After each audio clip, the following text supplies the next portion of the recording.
Means you were not with us earlier. We missed you. But we're glad to be with us now. And of course you know what we're doing. It's a Holy Name workshop. And if you just joined us,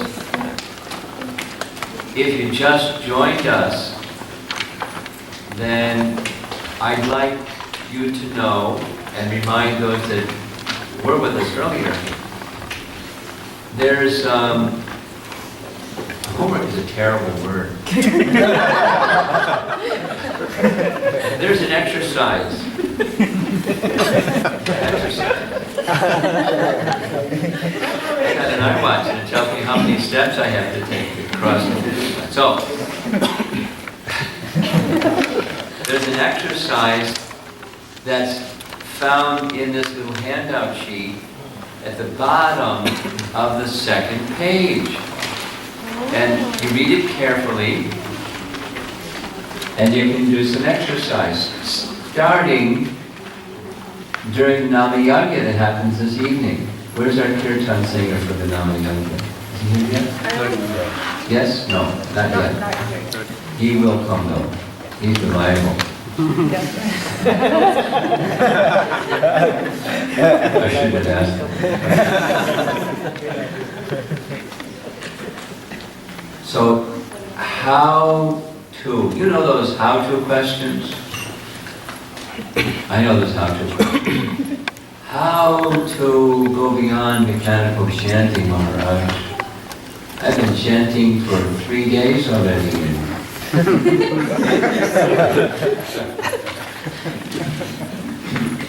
Or 3 weeks, or 3 months, or 3 years, or 3 decades, and my chanting is still mechanical. How do I go beyond mechanical chanting? So this is an answer to the how-to question.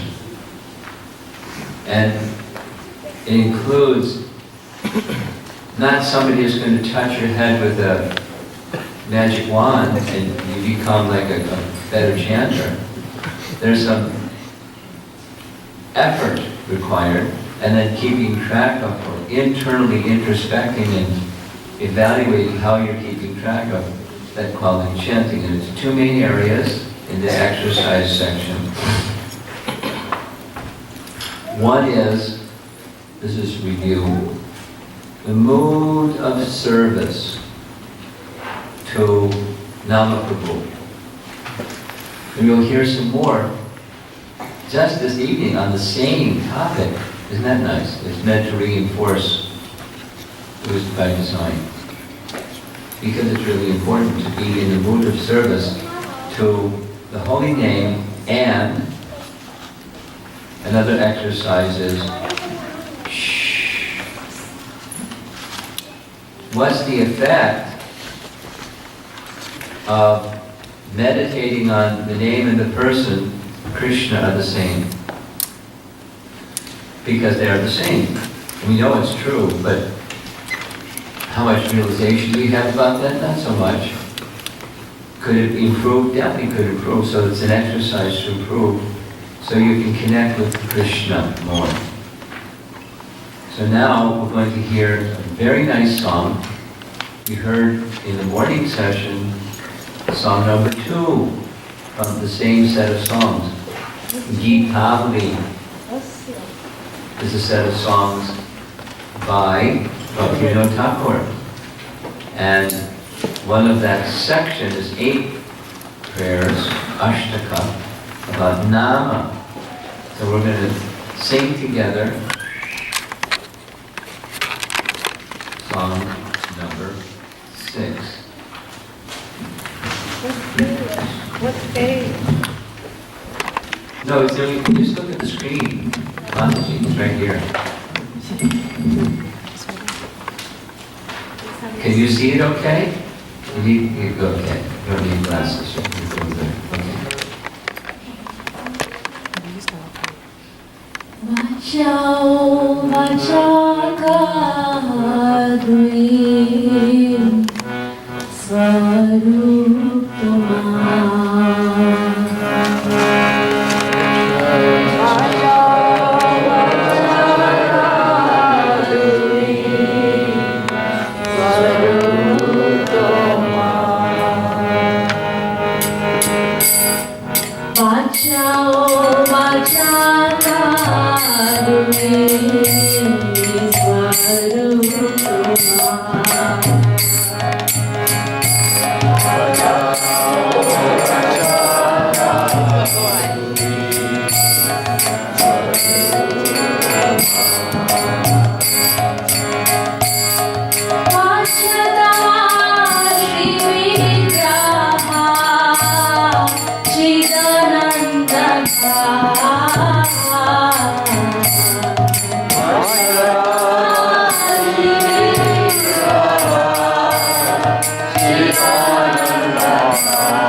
Vigraha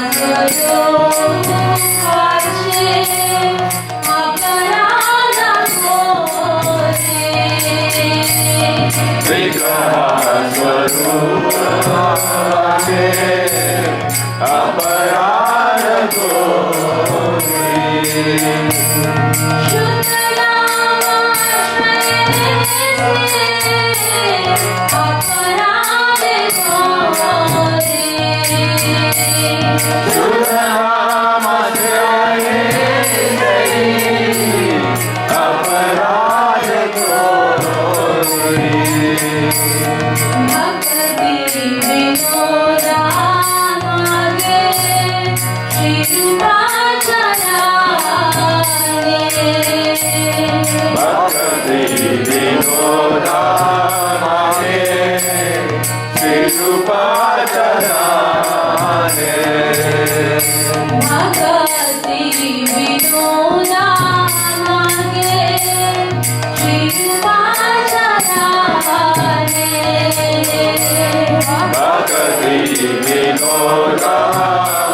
We should take you with us.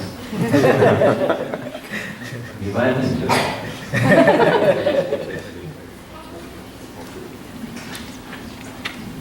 The message of this song is something we've heard before, and that is these Sanskrit terms, nama and nami, indicate the name and the person who is being identified by the name. They're none different.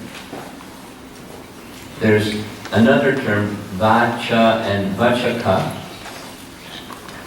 That's in the last line here, vachaka. This vachaka, the sound, although they're the same, one is more merciful than the other. How's that possible? They're the same.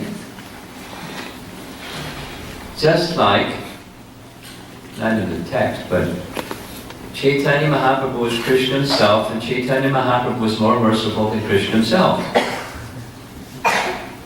Although they're the same. That doesn't mean that Krishna is not merciful, or their capacity for mercy is not the same. But Lord Chaitanya exhibits more of it, although the capacity is the same. That is, Krishna required surrender to me, Lord Chaitanya didn't require surrender to me, or to surrender to Krishna. Just take the holy name and become purified, become perfect. Well, not so interested. That's okay, take it anyway. Well, not so qualified. That's okay, take it anyway. Well, I'm very sinful. That's okay, take it anyway. I'm not very intelligent. It's okay, take it anyway. Take it anyway. And experience through the holy name, not only purification, not only is your sufferings end, But you go back to God into the intimate-most place in the spiritual world, Goloka Vrindavan, in Praja. Please take it. Most merciful, most beneficent form of the Lord.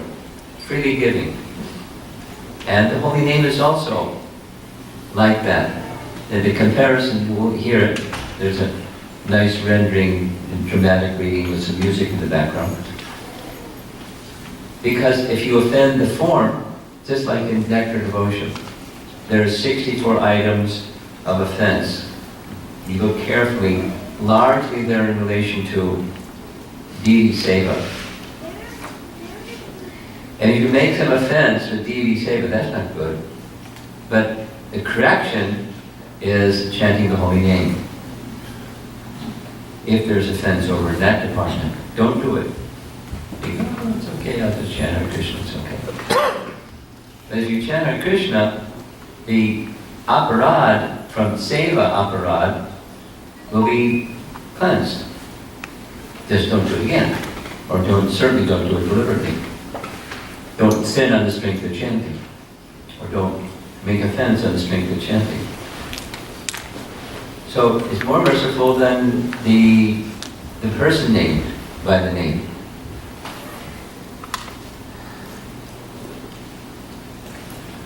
So here's the translation as we go along. Hopefully the sound control person will pick up. Okay, here we go.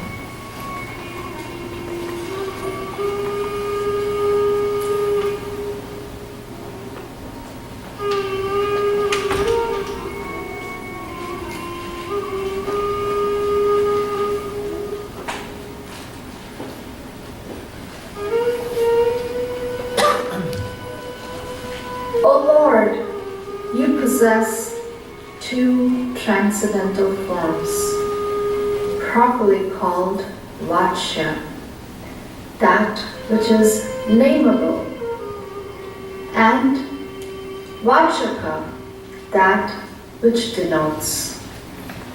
The Vachya is your beautiful personal bodily form, full of transcendental knowledge and bliss.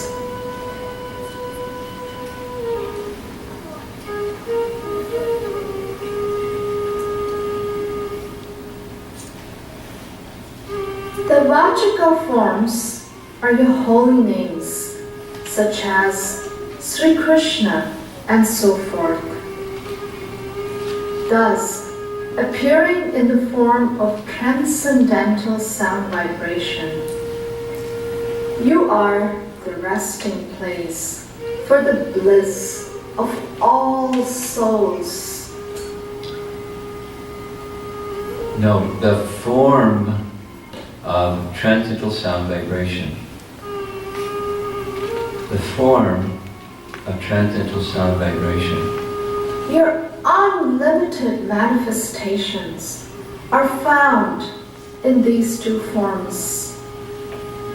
Taking pity and being very kind, they confer upon the fallen souls entrance into your divine pastimes.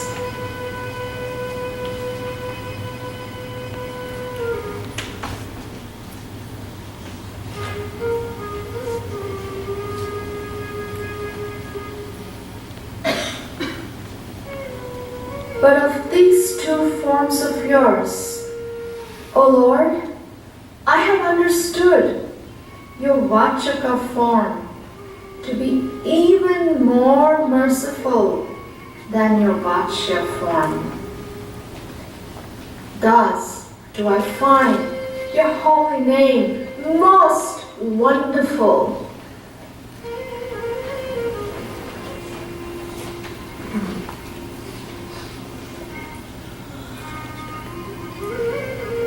It is the declaration of the Vedas that the holy name of the Lord and the Lord Himself are non-different.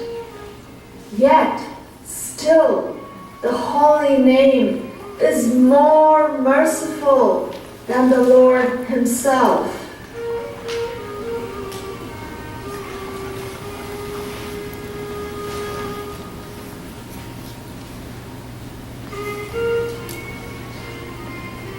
If one is an offender to Lord Krishna personally, but has genuine faith in the holy name and calls out with all his heart and soul, Rama, Krishna, Hari, Rama, Krishna, Hari.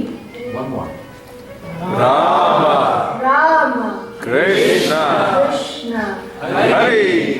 Hari. Very good.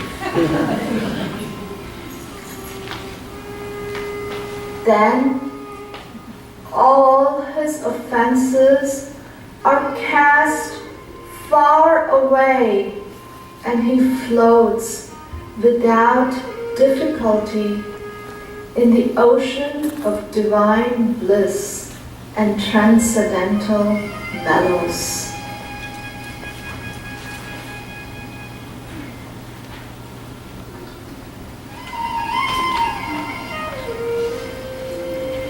A person may commit offenses to the Vachya or the transcendental figure of the Lord. But if he is under the shelter of the pure holy name, he crosses over all those offenses.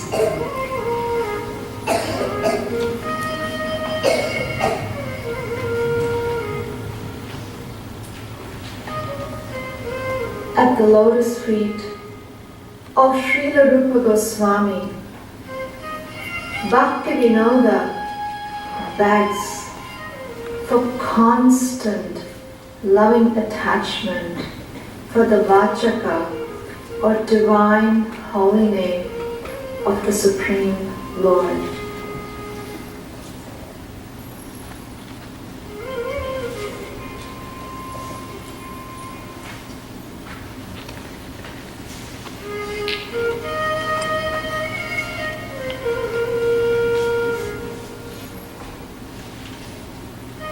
Can you play flute too?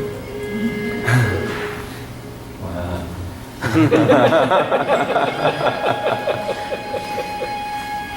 Let's travel.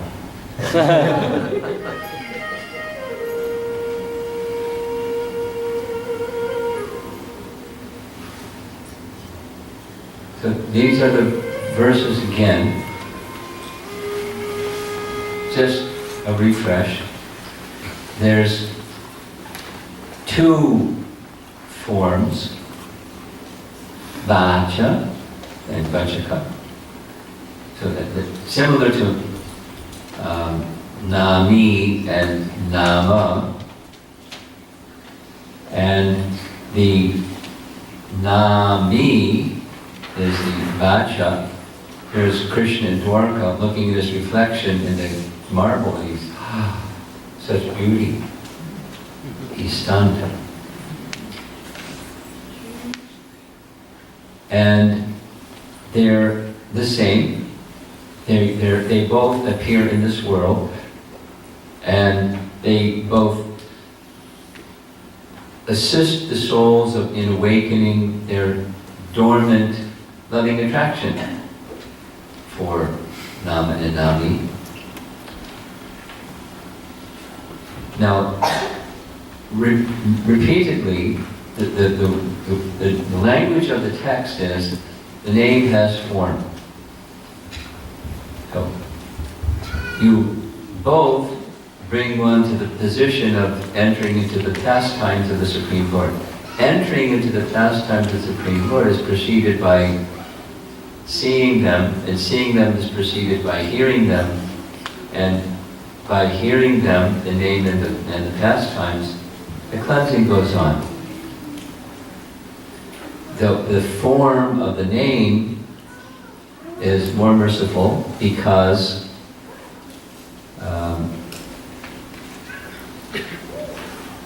although they're non-different, if one has made seva aparad, an offense to the person Krishna,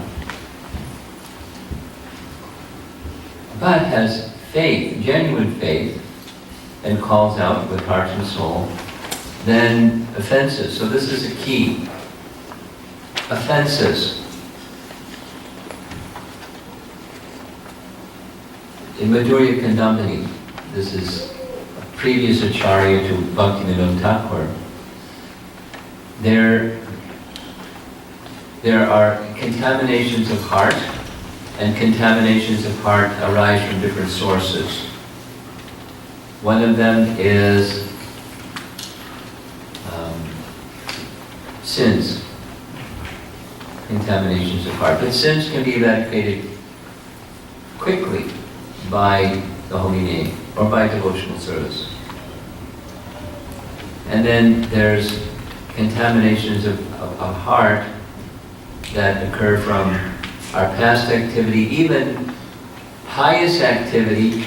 If the heart is not pure, then one tries to be the enjoyer of the fruits of those pious activities, and that also blocks the heart.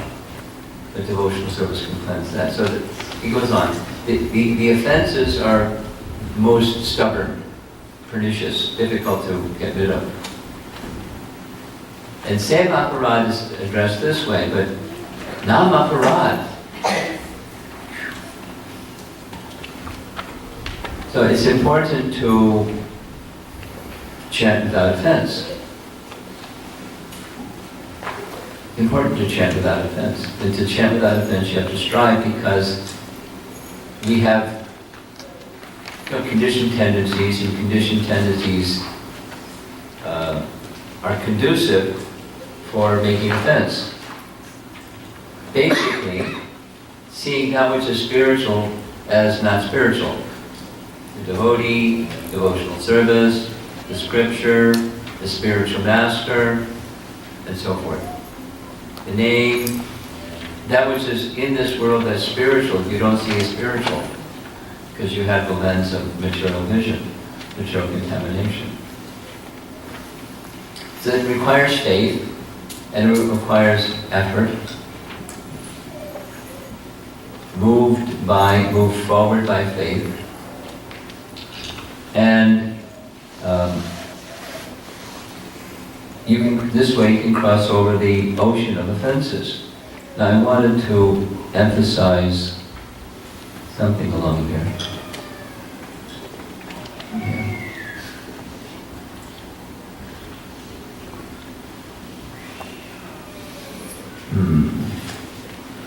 Well, the form of the holy name, looking for that language. I came across something about 2 weeks ago that I hadn't heard before.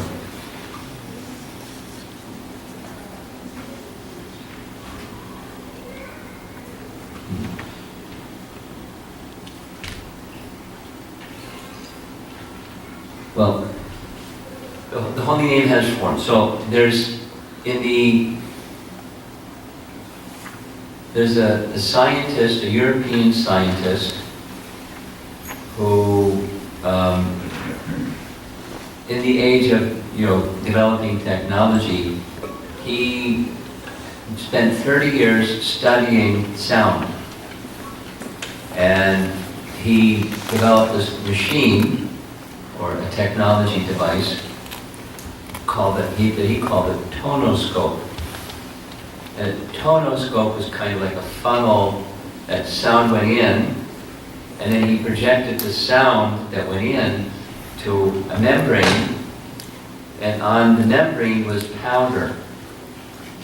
And he wanted to see what would be the effect on the powder on the membrane for different kinds of sound. And his finding was that material sound, ordinary sound, made a very scattered and not orderly at all pattern of the powder on the membrane. And when Sanskrit was vibrated, again and again and again over 30 years, repeating and documenting and statistics, this and that, it formed the Devanagari letters of the sound. What? And when getting someone really qualified Brahmana to chant Om properly, after some disorder, it became the Om symbol. Meaning, Sanskrit has sound, has form.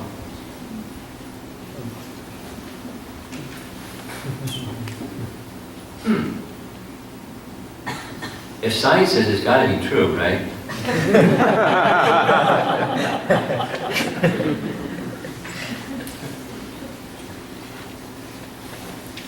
And there's articles that detail, different people have picked up on it to see, is it really true? And they did it, it's really true, it's replicable.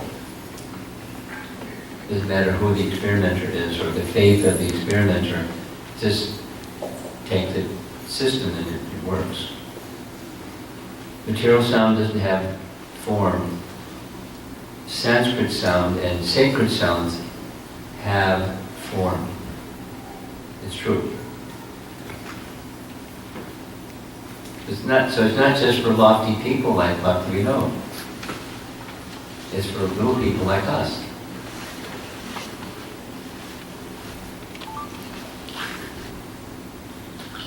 The effect of that sound vibration upon the heart, we saw before a lotus, so this is the opening of the bud of some kind of chrysanthemum or flower. Bhakti-Vinod Thakur writes that the sound of Krishna's name has the Hladini potency and the Samvit potency. The potency of bliss, the potency of consciousness, and they descend with the name on Bhakti Devi to reveal to the living entity the rasa of the name and the jiva's spiritual form.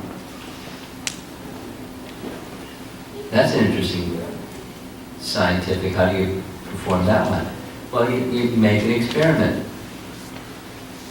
Go to a sacred place in your home that you can keep clean and make the experiment. And it happens. Hladini potency and Samvit potency. The name is all potencies, and especially these two. They combined with or descend upon Bhakti Devi. Bhakti Devi Ki Jai. Bhakti Devi is an expansion of Radharani. Bhakti Devi engages us in devotional service. So devotional service combined with this chanting helps us experience our true identity beyond the material sense of our identity. Doesn't mean you have to get a paring knife and shave off your body and then what's left is who you are. It's who you are, and you can be within the body and still be who you are. And do what your psychophysical nature is. You perform your prescribed duty and always think of Krishna. Madhkatena Antaratmana. So, Krishna, the name as well as the person, they are the absolute truth, and the person possesses an eternal form of syllables, just like the Vedas are eternal. It's a nice thing to talk about, a nice thing to meditate on, especially when you're chanting. The Vedas are eternal. They're co-eternal with Krishna. As eternal as Krishna is, the Vedas are eternal. You say the Vedas manifest from Krishna, but it's not like once upon a time there were no Vedas. Krishna looked at his watch and said, geez. It's time to have some knowledge here. So boom, there's knowledge.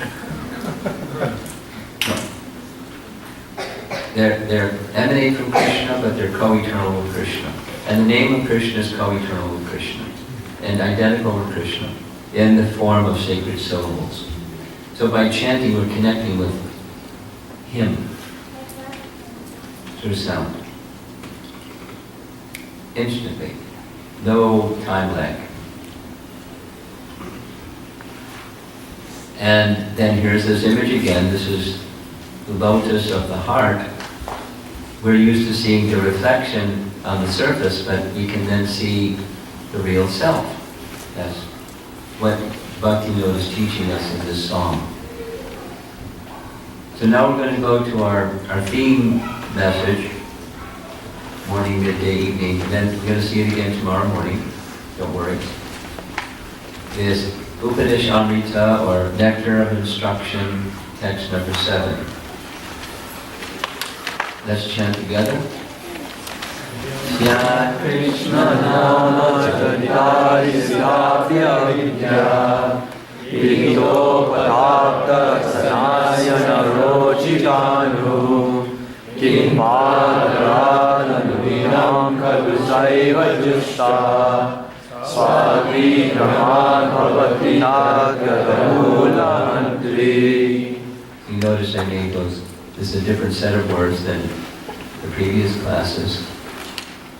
This is Tad Gada Mulahanti. Mula is root. So the disease of avidya is gradually destroyed at the root. The root is ignorance of Krishna. And from ignorance of Krishna comes all those baby ignorances. She's the mama. She has lots of babies. And from ignorance then we make offense, thinking that which is spiritual is not spiritual. And that's offense. And to compound the offense is inattentiveness, which we touched on earlier. So how to bring attention requires intention, and we discussed that earlier. So the root of his disease, that's us, the conditioned soul, that's this offense problem. And so it's necessary to understand the 10 offenses against the chanting of the holy name. So it's so many places in Prabhupada's writings because it's so important. Just like a tree is nourished by its roots, so offense is nourished by the root of avidya. Inattentiveness is the root of all offenses. This is an understanding we receive from our acharyas. The teaching that we're hearing from Bhaktivinoda Thakur and Rupa Goswami and other sources, the mind be conquered by the holy name. That's Krishna in the form of his name, not by our own effort alone. We have to make effort, for sure. But we require mercy. So in this song, if one is an offender to Lord Krishna personally, but has genuine faith in the holy name and calls out with all his heart and soul, Krishna, Rama, Hari, then all his offenses are cast far away. This is the descending mercy part of the name. The name, well, the name's not a janitor. We make dirty and he makes clean. That's what, that's our relationship with the name. No. But he's merciful and we're helpless. We're dependent. No, those aren't nice words for a materialistic person. He is servant. Probably many of you in the room, I have heard multiple times, Radha Maharaj describing his communication with his father who ended your servant. And his father wrote back, that's not why I sent you to college to learn. Don't be a servant. He wrote back explaining why and said, what was wrong is your humble servant. The servant of your servant. Because that mood is the mood of a Vaishnava. Because the servant, this person, ultimately the person we're serving, is Krishna. That's who we are. We're spirit soul, eternally serving Krishna. So circling back to our one of our theme messages here is being in the mood of service to the name. And then that mood of service to the name with faith, calling with heart and soul, this alignment theme, then the holy name takes care of those very difficult to remove offenses that result in unwanted things, anarthas in the heart. I'll say it again in a different way. Jiva Goswami writes, there are these two things, and Bhaktivinoda Thakur writes it similarly as Jiva Goswami. There's the mist of ignorance and the clouds of anarthas. Have you heard that comparison? The mist of ignorance and the clouds of anarthas. So both have the power, when the sun is shining, if there's mist or fog in the morning, you can't see the brilliance of the sun. But fog can be quickly taken away. But clouds, depending upon the density of the clouds, didn't go away so quickly. Similarly, devotional service has the power to free one from the actions of sins immediately. All sins, boom. One name, boom. But more difficult is anarthas in the heart, because anarthas have the power to block the power of Krishna. Like the sun, the clouds have the power to block the power of the sun. Anarthas is serious business. It's not, threatening talk, scared kind of talk. It's real stuff. Jiva Goswami says, when we were born, there's lifetimes, plural, worth of anarthas that we're carrying with us. It carries over from previous lifetimes. Very difficult. What to do? Faithfully go on chanting, even if it's distracted, mechanical, and no taste, and all those things, with faith.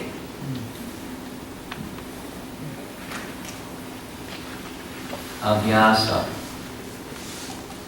We continue to bring the mind back to the name. Even if the taste isn't there, we continue to chant, bring the mind back to the name. Here's another something I learned from Jiva Goswami, one of my heroes, one of the principal heroes, is he quotes Patanjali. Now Patanjali, if you're familiar, he's one of the 6 atheistic doctrines. And he teaches the yoga system. And, on the one hand, it sounds like, well, he's on the right track. He speaks about super soul. But what's the goal of the yoga of Patanjali? Guess. Become one with super soul. Do yoga so that you fix your mind on super soul and you enter into the form of super soul. You become super soul. In my mind, like, shocking. But go to yoga schools, and they all know Yoga Sutras. I don't know if they know where the train is taking them, with the end of the train ride. But it's impersonalism. No surprise. But he has good definitions. So Jiva Goswami is a Paramahamsa. He knows how to take milk from water or gold from a filthy place. He knows how to do that. So he takes the definition, right in his Bhakti Sandarbha, the definition of what sadhana is. He calls it abhyasa. Well, the same as Bhagavad Gita, similar term, abhyasa, practice. It has 3 parts. You ready? Some people are getting tired. I can see people.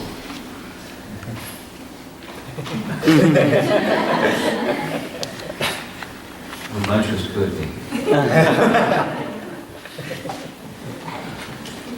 Too good. So, 3 things. Every day, for a prolonged period of time,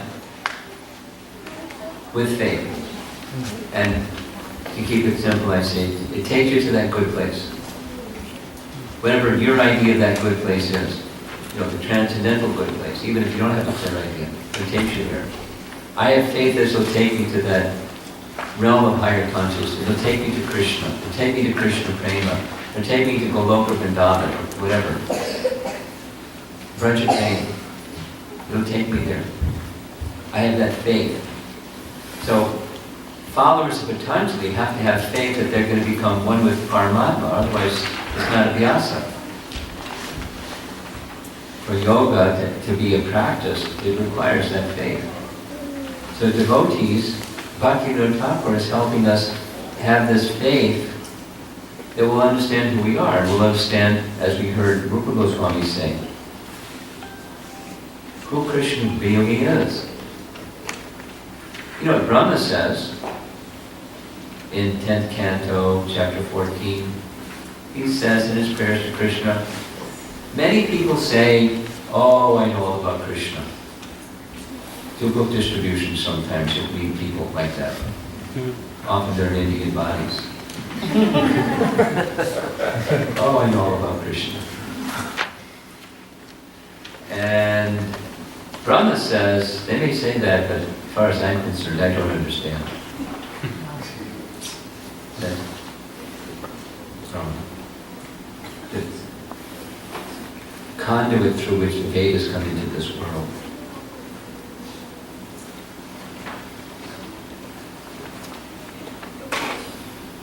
We need mercy.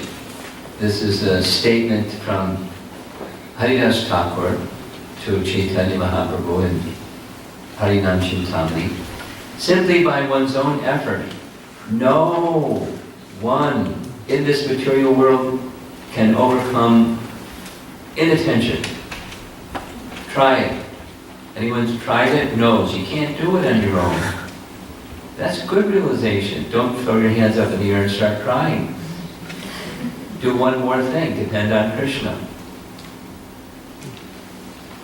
Such a victory can only come by your merciful blessings. Effort and mercy are both required. Not one only or the other only.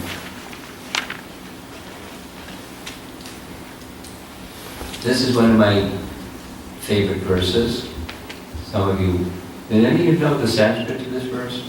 Dravida can recite it in his sleep. He's really an amazing person. But so there's different parts. So this is a verse from Vidakta Madhava, where Rupa Goswami is appreciating the name like a shower of nectar.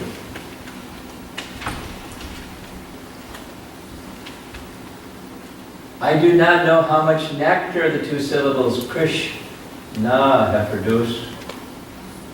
Starts in the vibrating part of the body.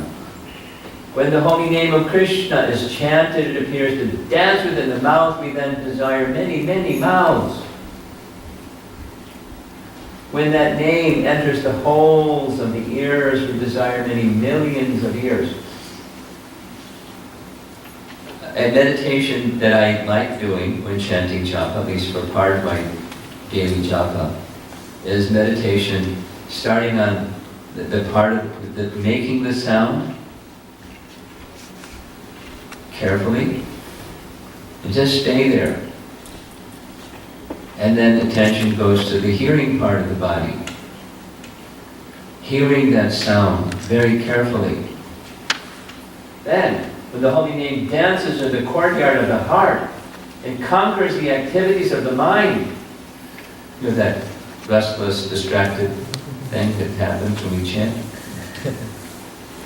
And therefore all the senses become inert. So sense and mind control, which is an essential part of any yoga practice, is accomplished through chanting.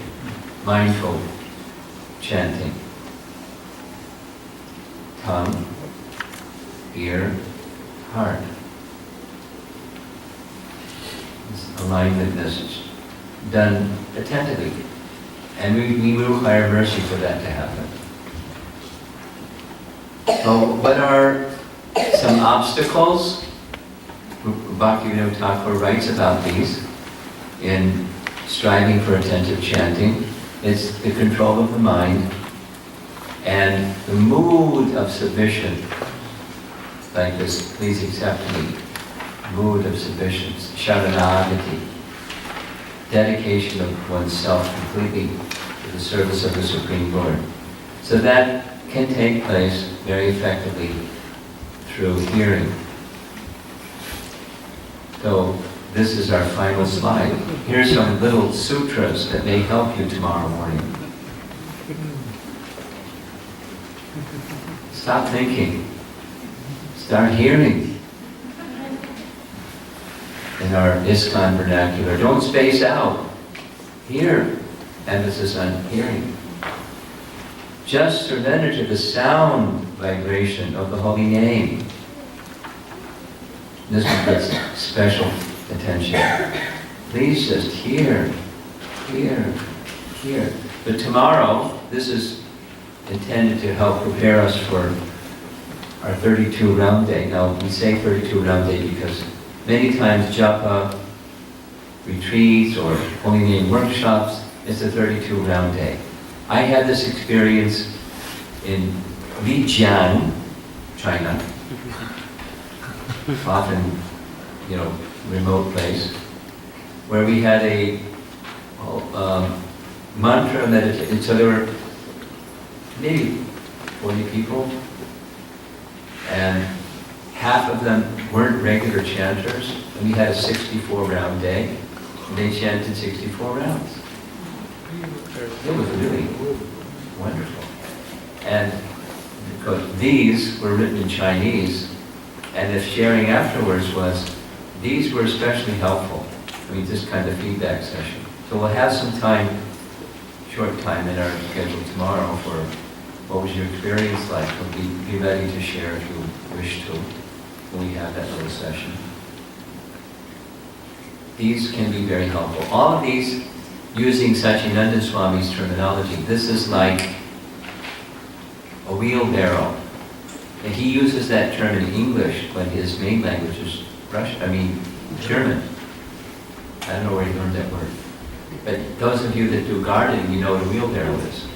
You put the rake and the hoe and the this and the that, your tools in it has two long handles and one wheel in the front, and this wheelbarrow, you put your stuff in there. So this is the wheelbarrow exercise. Tools that may help you tomorrow morning, tonight during the Namayagya, and tomorrow morning, and then afterwards, to stay fixed or attentive to the process of hearing Krishna's name properly, so that when you hear Krishna's name properly, the natural attraction that's there within us for Krishna, and particularly this holy name, will awaken. That's pretty good, staying within the time frame for a change. So, what's the schedule say we're supposed to end? 6:15. 6:15. Great, we have a few minutes for discussion. This has been a really nice group of discussion. Take a while for the first one to start. Once it starts, it flows.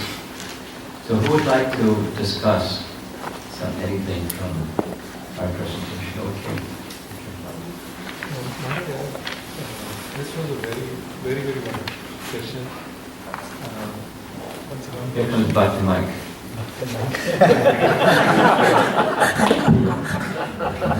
Hare Krishna. This was a very, very wonderful session. One of the questions that I had is that when we chant, as you explained, our mood should be in service to the Naam Prabhu. Yeah. So after the session, when I was trying to chant, one thing that I have observed for myself, I try to move when I am chanting, and it is to keep the synergy of the mantra actually. Good, fine. Okay, so that is... Whatever helps hearing, do it. Okay. No hard and fast rules, right? Niyamatak smarane nakala. Whatever helps hearing. The main thing is don't get distracted by the thing that's helping you be attracted. Okay? And Maharaj, I had one more small. We talked about the faith in the holy name, and for the anarthas removal.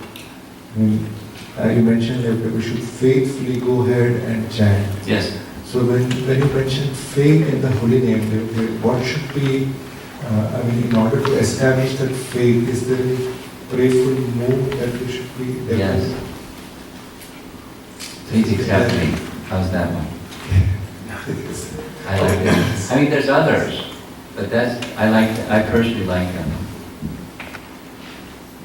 I mean, of course Krishna wants to accept us.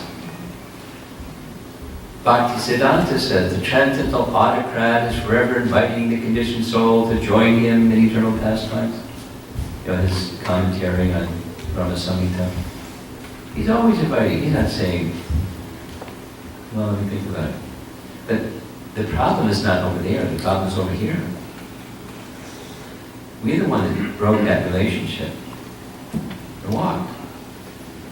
And suffered. Not him. So there should be humility in the heart, in our relationship with him. I violated our relationship. But you didn't forget me. I forgot you. So although I'm unworthy, please accept me again in your loving service, in your association, eternally.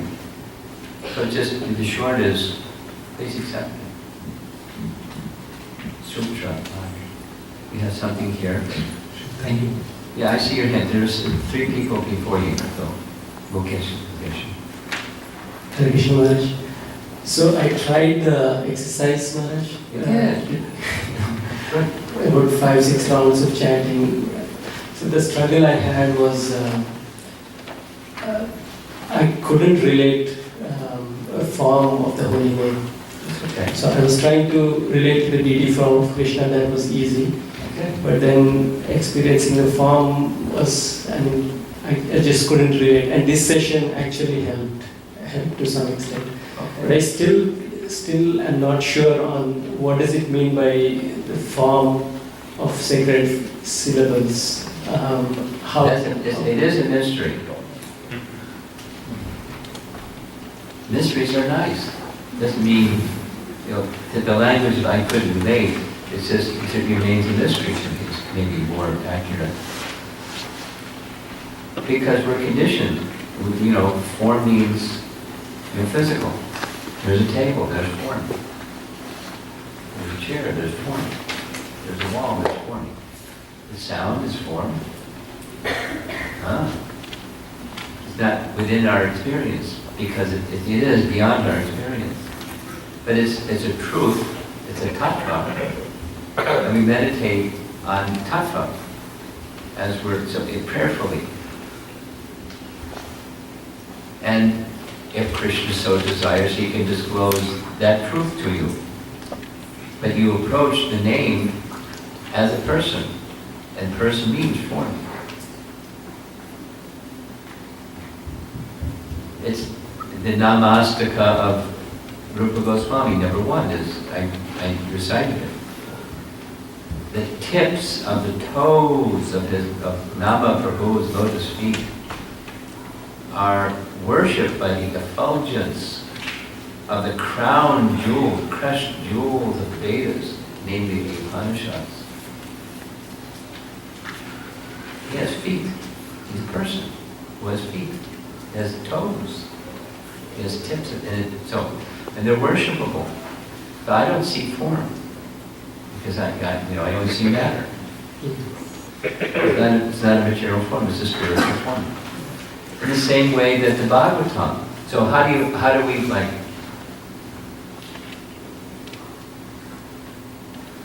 capture within the mind, because the instrument that we're trying to do that with is the mind, that the Bhagavatam is the form of Krishna. 2 lotus feet, that's the form of Krishna. The 12 cantos. You can realize it through absorption in the Bhagavatam. And then you can feel, and the teachers of, I haven't taken it, but I've spoken to students who have taken Bhakti Shastra, Bhakti Vaibhav, and teachers, some of the teachers, they really massage the hearts of the students as they're studying Canto 1 and 2. These are the lotus feet. And again, saying it again and again, giving different visual images and different meditations and different applications and exercises. And then it starts to go in. This is the lotus feet of the form of the Supreme Lord as the sound vibration Srimad Bhagavatam. Now when you're at the feet of the Supreme Lord, you're with the Supreme Lord. His whole body is there, not just his feet. But it gives you access to the rest of his transcendental form through the first two cantos. So it comes by realization, purification, realization with faith. So, should my goal be like, praying to Krishna to kind of relate to that form of... Whatever moves your heart, that's what you should do. Consistent with what our acharyas and scriptures say, whatever moves your heart. That's a nice one. There's not a should about it, it's just what's connect with your heart. I guess what I'm trying to understand is this form that I do not know how to relate to. Should I strive towards that, or should I a form that I can relate to, a deity form? That's fine too. Eventually, from whatever is easy for you, eventually the other will come because there's a truth, a transcendental truth. And our acharyas are helping us to get there. So if something else connects you well, do that. Not like should, not should. Connect with your heart to the object of love. You're the vessel that's carrying the love in your heart. They're directed to, so that's fine. Yes.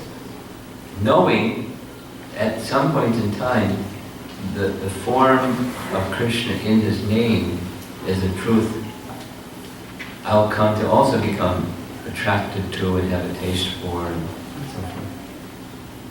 Just a couple more sharings. So after that, I try to, pray that I'm not able to, relate to this form of the holy name, and then that prayer actually helped me.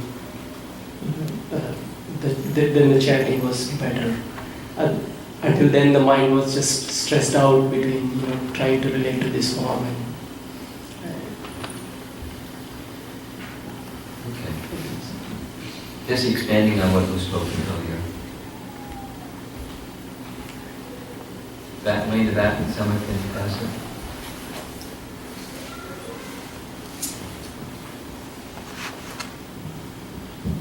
Hare Krishna Guru Maharaj. Maharaj, this is question regarding afternoon session. Okay.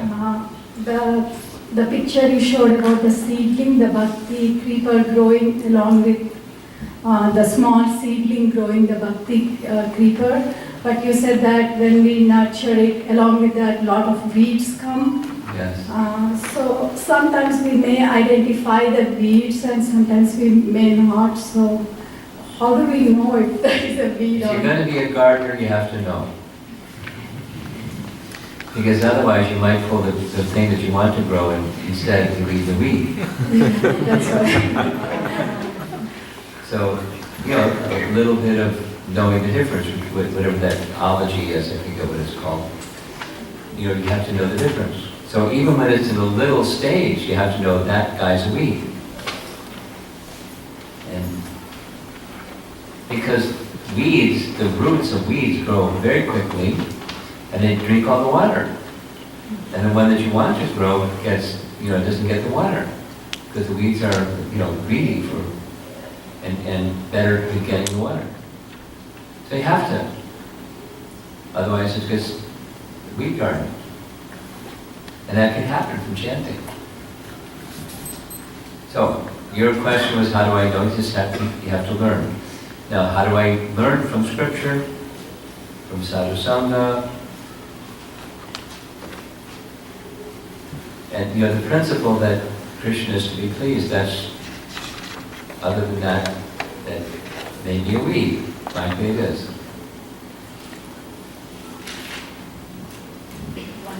Sure. Mara, so in today's evening class, you are saying that just by chanting very attentively, all the offenses, Krishna mercifully takes away all the offenses.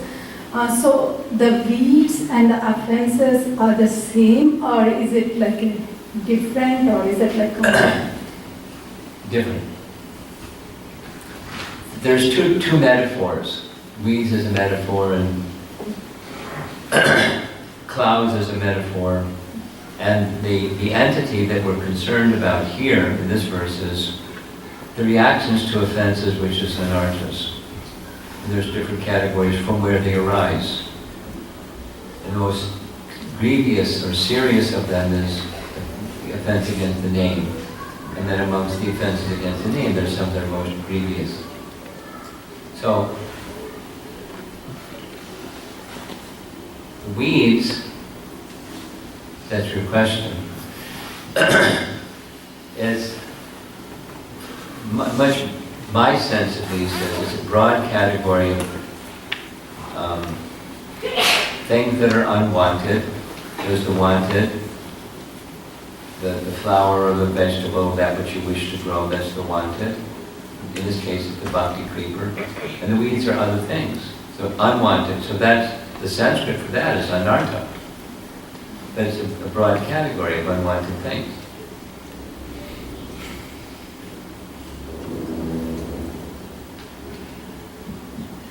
Thank you. Are you the lady right next to you here? Mataji. Just in defense of Patanjali, have from Google. You Googled Patanjali, what came out? I did. What came out was Yogas Chitra Vritti Narogaha, which is yoga is the stilling of the changing states of the mind.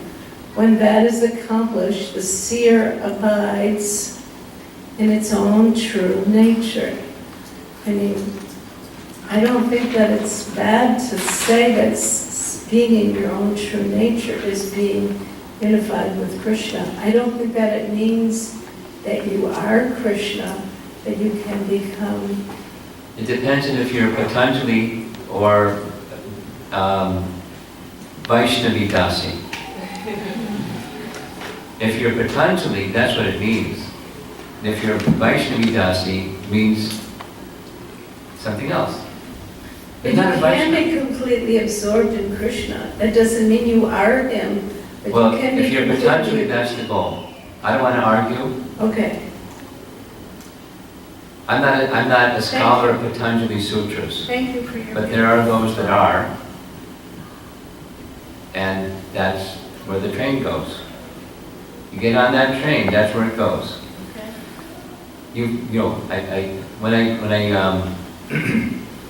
I like visiting China, I learn a lot. In train stations in China, wow, it's not like Grand Central as kids play. They're so busy. Really gigantic. So, I don't know where the heck we're going. But I'm with people that know where they're going. And, this train will take you here and that train will take you there. And if you don't know where you're going, so where's the Patanjali train going? I haven't read his sutras, but there are those that have. And that's where the train is going. Realize your true self is, I'm Paramatma. I mean, it's not like at the very beginning, that's where the train is going. So, what can I say? Somebody else. Thank you for your beautiful talk. Okay. Thank you for your beautiful remarks. Way in the back. Hare Krishna Maharaj. Actually, in one of the slides in the morning, you said chanting cannot be done properly in association of non-devotees. I didn't say it. No, I Our Acharya said it. Oh, yeah. The thing is, I experienced when I just recently came back from India for vacation. So when I was doing the chanting, I do the same endeavor whatever I was doing here, but somehow I felt a difference. It's lagging, and it's not like as smooth as I was used to do here. Does it also apply for even the place that we chant, or?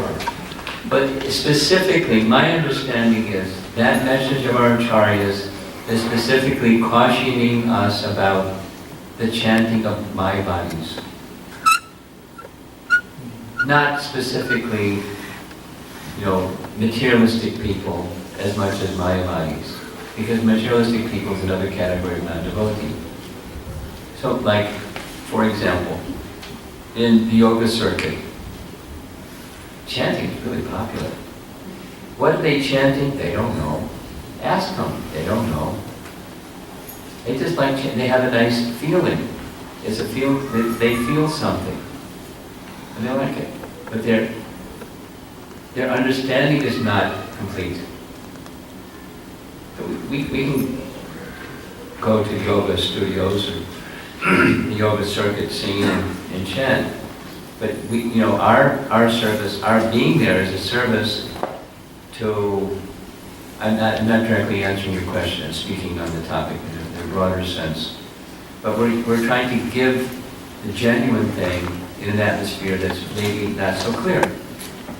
It's like it's a bridge to Krishna. Now, your question specifically was, what about other prayers? Yes. The consciousness behind the sound is really important. Prabhupada, in a recording, in 1960s, chanting should be heard as far as possible from the lips of a pure devotee. Because otherwise, it may have poisonous effect, like milk touched by the lips of a serpent has poisonous effect. You familiar with that recording? So, the consciousness behind the sound vibration is important. It's like the consciousness behind a cook is important. Because consciousness is transmitted through the act of cooking. Consciousness is transmitted through sound, not just the words, but the consciousness. But the holy names are pure, right, Maharaj? So yes, that doesn't mean consciousness is. Bhakti is pure. Those of us who are in the modes of nature, who aren't yet pure, can engage in bhakti that's mixed. Bhakti is pure. It's like air, colorless, odorless, tasteless, etc. But sometimes air stinks, because air carries aroma. But the air is not stinky. It's what's in the air. Consciousness can be contaminated, although the soul is pure. Follow? So consciousness is very important. Intention. So we're going to have a Namayagya. Is our Namayagya leader here? Yes. Yay! Okay, thank you for attending. So, it's not to say that he and all of us in the room together are Shuddha Bhaktas, and we're chanting Shuddha Nam. But the intention is important to come to that stage with faith together. Intention is really important because it awakens higher consciousness. Just as does the sound. Intention brings that pot closer to the fire so the rice will cook. Yes? Intention is important. Consciousness is important when chanting with faith. Okay, I think Thank you, Maharaj. we're ready. Uh-oh. What's the schedule say? We have to end at what time? 6:15. 6:15 is now. Okay, 6:10. Who's the duck that quacks the loudest?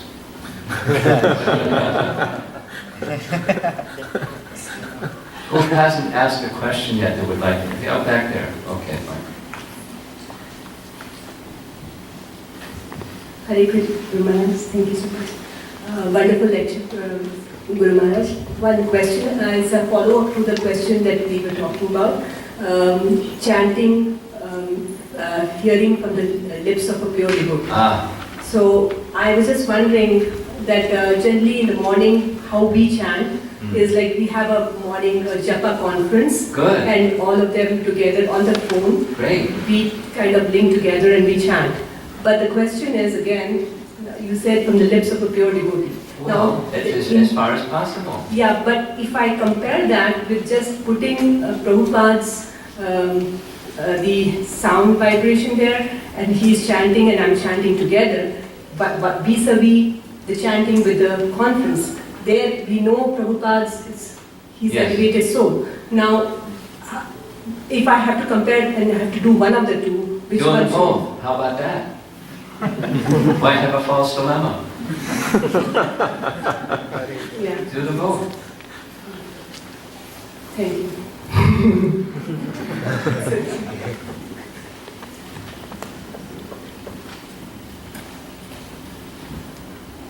Way over in the corner, over here, and then he. Okay, okay.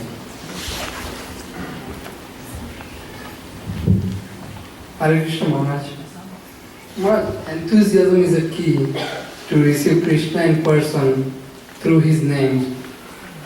So how do we maintain enthusiasm all the time? All the time. Would you like to know what Bhaktivinoda Thakur says? Yes, please.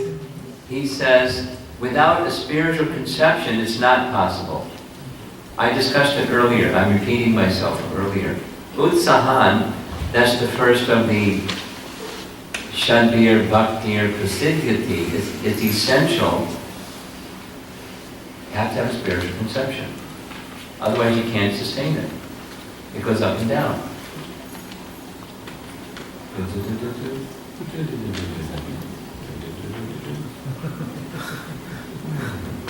We all know that Ferris wheel program. Since we were kids. And in Bhakti it's also unsteady. So steady requires gradual spiritual conception. Now, it's time to end, and before I forget, I brought some Kishore Kishori Mahaprasada with me. So, as you're all getting ready for the Nama Yagya, I'm going to have a Prasad Yagya. Mahaprasad Yagya. Kishore Kishori Mahaprasad Ki Jai.